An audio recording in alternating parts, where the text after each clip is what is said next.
আসসালামু আলাইকুম রহমতুল্লাহি ওয়া বারাকাতুহু। সম্মানিত দর্শক, আমাদের ২৪-এর যে গণ অভ্যুত্থান, এটির যে স্পার্ক বা স্ফুলিঙ্গ, এটি কোথা থেকে শুরু হয়েছিল,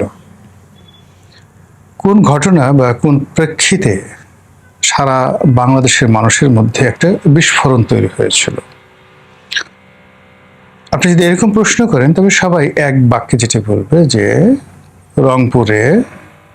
রংপুর রোকেয়া বিশ্ববিদ্যালয়ের ইংরেজি বিভাগের ছাত্র শহীদ আবু সাঈদ, তার মর্মান্তিক মৃত্যু এবং মৃত্যুর আগে তার যে বীরত্ব এবং তার যে মরে যাওয়ার আকুতি,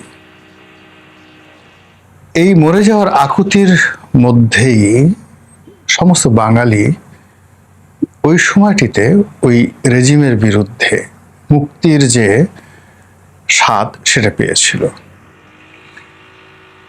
আবু সাঈদ যেদিন মারা যান এবং এই দৃশ্য যখন আসে, আমি এটাকে নিয়ে একটা ফেসবুক স্ট্যাটাস দিয়েছিলাম এবং আমার এ যাবৎকালে সামাজিক মাধ্যমে যত স্ট্যাটাস আমি দিয়েছি বা যত লেখা দিয়েছি, ছবি দিয়েছি, তার মধ্যে সবচেয়ে বেশি ভাইরাল হয়েছে সেই ছবিটি এবং তার সঙ্গে যে বক্তব্যগুলো, সেই বক্তব্যগুলো অন্যের হৃদয় কিভাবে ছুঁয়েছে আমি বলতে পারবো না, কিন্তু আমার হৃদয় ছুঁয়ে গিয়েছিল। আমি যা লিখেছিলাম, ছবিটা দিয়ে আমি যে বাক্যগুলো লিখেছিলাম আমার মনে নেই, কিন্তু প্রতিটি শব্দ লিখতে গিয়ে, প্রতিটি বাক্য লিখতে গিয়ে অঝরে কেঁদেছিলাম এবং আমার সে কান্না বন্ধ করে সম্বিত ফিরে পাওয়ার পর মোটামুটি আধা ঘন্টা পর আমি সেটা স্ট্যাটাসটা ছাড়তে পেরেছিলাম।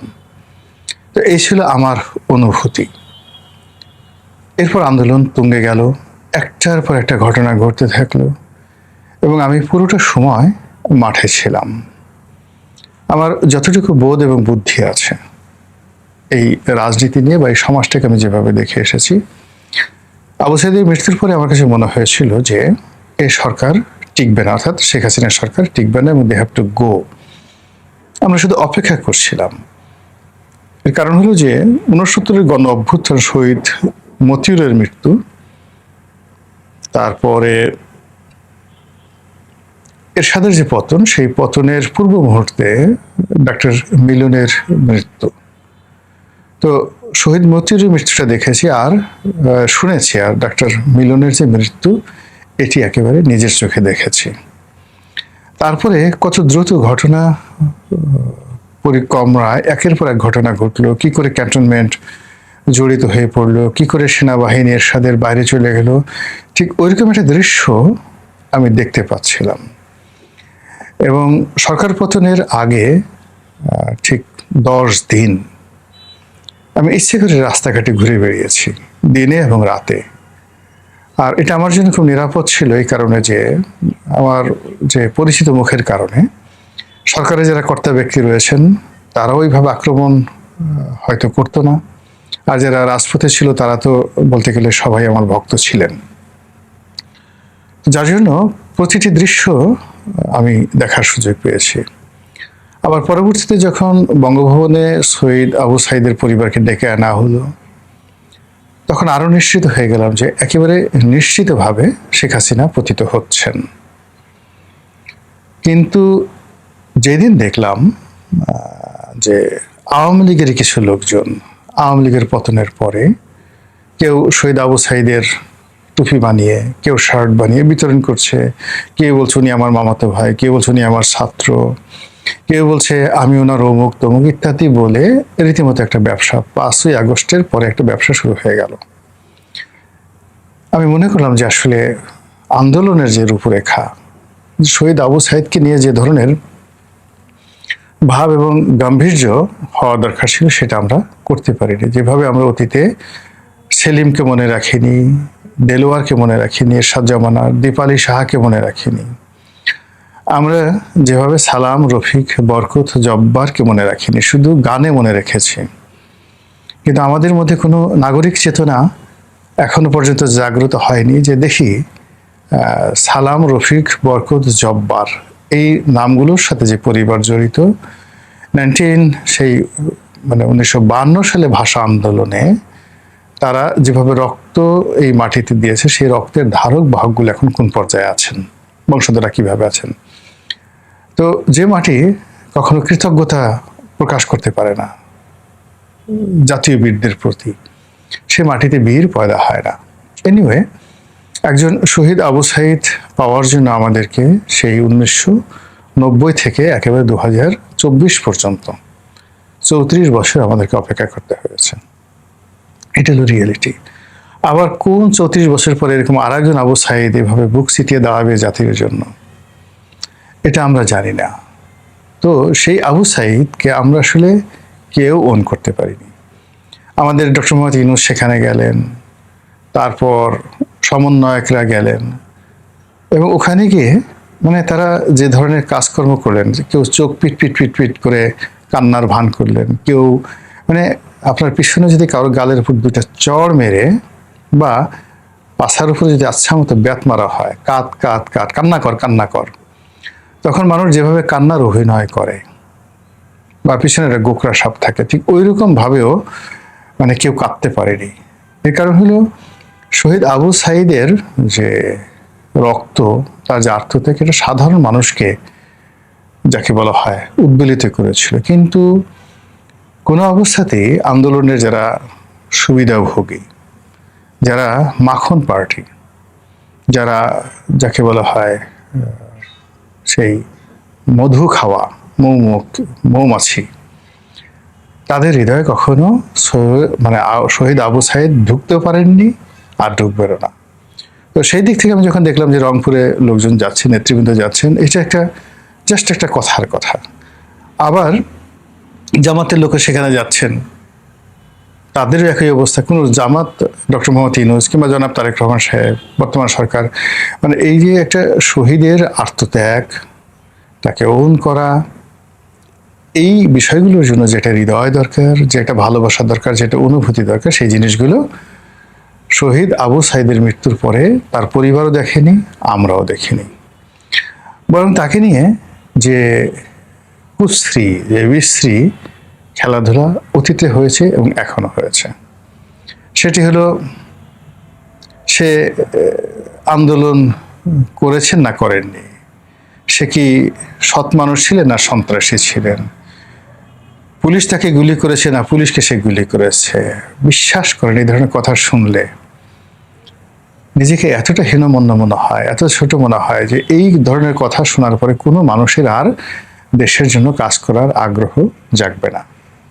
ফলে আমাদের এই নৈতিক চরিত্রের কারণে, আমাদের এই মন্দ চরিত্রের কারণে কি হলো, একটা আন্দোলনের বরকত, শহীদ আবু সাইদের রক্ত, কিংবা তার সঙ্গে আরো যে 1400 মানুষের জীবন আসমানে চলে গেছে, 1400 মানুষের মৃতদেহ, লাশ মাটির সঙ্গে মিশে গেছে, আর তাদের রক্ত জবার মতো এই পৃথিবীর বুকে, আমাদের এই গাঙ্গেয় বদ্বীপে থোপ থোপ সেই পরিবেশ সৃষ্টি করেছে। সব কিছু কি আজকে মাত্র 2 বছরের মাথায় বৃথা যেতে বসেছে? কেন? আমরা কেন বলতে পারছি না যে আজ আমরা যারা ক্ষমতায় আছি, কিংবা এই বছর 2 আগে যারা ক্ষমতায় ছিল, বা এখন যারা ক্ষমতার পাদপীঠে লম্ফঝম্প করছে, এদের একটা বিরাট অংশ, কেউ রয়ের পিছনে ঘুরেছে, কেউ ইন্ডিয়ান অ্যাম্বাসির পিছনে ঘুরেছে, কেউ আমেরিকান অ্যাম্বাসিডারের বাসায় দৌড়াদৌড়ি করেছেন, এতটুকু সর্বোচ্চ। কেউ ডিজিএফআই, কেউ এনএসআই, কেউ এসবি অফিসে গিয়ে বসে থাকছে কিছু টাকার জন্য, নিরাপত্তার জন্য, অথবা তারা ডেকে পাঠিয়েছে তাদের কাছে হাজিরা দেওয়ার জন্য। এই নামগুলো সরকারের যারা কর্তা ব্যক্তি, তারা যদি বিভিন্ন এজেন্সিগুলো এইগুলো লিক করে দেয়, আপনি দেখবেন যে অনেক মানুষের কাপড় চোপড় নষ্ট হয়ে যাবে। ইদানিং আপনি দেখুন যে জুলাই আগস্টের বিপ্লবের যারা নেতৃবৃন্দ রয়েছেন, তাদের মধ্যে কামড়াকামড়ি শুরু হয়েছে। তারা কে আওয়ামী লীগের দোসর, কে আন্দোলন চায়নি, কে পিছন থেকে ছুরি মেরেছে, কে সম্মুখ সারির নেতা, এই কথাগুলো এখন এত বিশ্রী এবং বিকটভাবে সামনে চলে আসছে। আপনি দেখবেন যে আন্দোলনের অনেক সম্মুখ সারির নেতাকে আগামী দিনে পথে ঘাটে রাস্তাঘাটে অপমানিত এবং লাঞ্ছিত হতে দেখবেন। এবং যেন তেন লাঞ্ছনা নয়, দৃষ্টান্তমূলক লাঞ্ছনা। যারা এই গত 2 বছর যাবত বড় বড় কথা বলছে, এদের অনেককে দেখবেন তাদের প্রতিপক্ষ সাধারণ জনগণ, এমনকি তাদের শত্রু, মানে তাদেরকে আঘাত করতে পারা বা তাদেরকে অপমান করতে পারার মধ্যেই অনেকে বীরত্ব খুঁজে পাবেন। আর এই জিনিসটি হয়েছে এই যে শহীদ আবু সাইদের মতো মানুষকে, তার রক্তকে, তার কর্তৃত্বকে আমরা ওন করতে পারিনি। ওন না করে আমরা আমাদের নিজেদের স্বার্থ, আপনি চিন্তা করেন যে একজন বিপ্লবী, জুলাই বিপ্লবী, কিংবা ধরুন এই সময়টাতে বিএনপির যারা লোকজন বা জামাতের যারা লোকজন, যাদের ঠিক শেখ হাসিনার জমানাতে বাড়ি গাড়ি কিচ্ছু ছিল না, যারা বনেদি ব্যবসায়ী ছিল, তাদের কারো ব্যবসা বাণিজ্য ছিল না, সব পথের ফকির হয়ে গিয়েছিলেন। মাত্র 2 বছরের ব্যবধানে আপনি দেখুন তাদের গায়ের রং, পোশাক, গাড়ি, বাড়ি থেকে শুরু করে পুরো আচরণ পরিবর্তন হয়ে গেছে।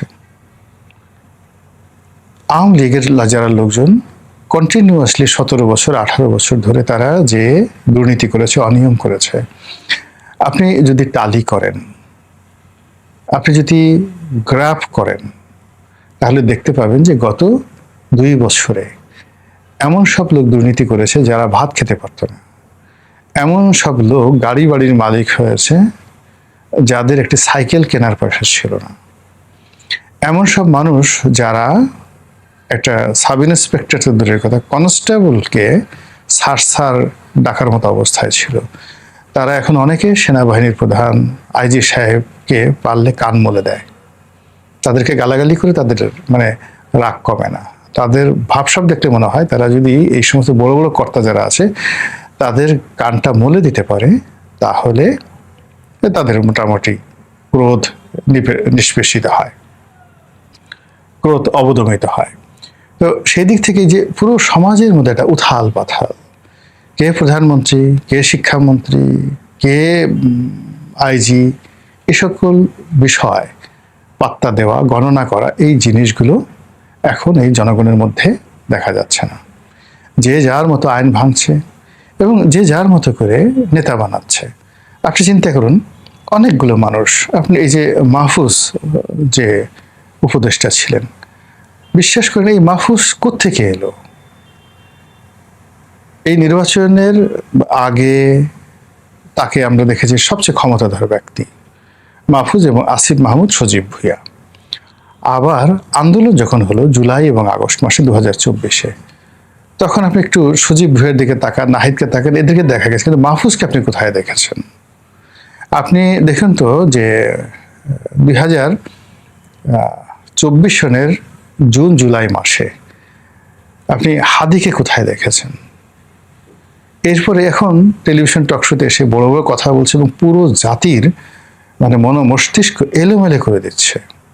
তাদের কথা, আচরণ, তাদের বডি ল্যাঙ্গুয়েজ সব মিলিয়ে মানে আমরা যে একটা বিকৃত জাতি, আমাদের মাথার উপরে যদি এক বস্তা মানে কুকুরের আবর্জনা আমাদের মাথার উপর দিয়ে দেওয়া হয় এবং পিছনে যদি বলা হয় যে এই আবর্জনা নিয়ে সামনে গিয়ে খাবি, আদারওয়াইজ তোকে গুলি করা হবে, জীবন রক্ষার তাগিদে আমরা যে সেই কুকুরের আবর্জনা বা আরো দুর্গন্ধযুক্ত তেলাপোকার আবর্জনা, মনুষ্য মল, এগুলো মাথায় করে নিয়ে ওদের কথা মতো আমরা খেতে পারি, তার চাইতেও জঘন্য হলো এখন আমাদের এই সমাজে কাউকে কাউকে আমরা নেতা হিসেবে দেখছি, কাউকে কাউকে আমরা বক্তা হিসেবে দেখছি, কাউকে কাউকে আমরা জাতির কর্ণধার হিসেবে দেখছি এবং আমাদেরকে বাধ্য করা হচ্ছে।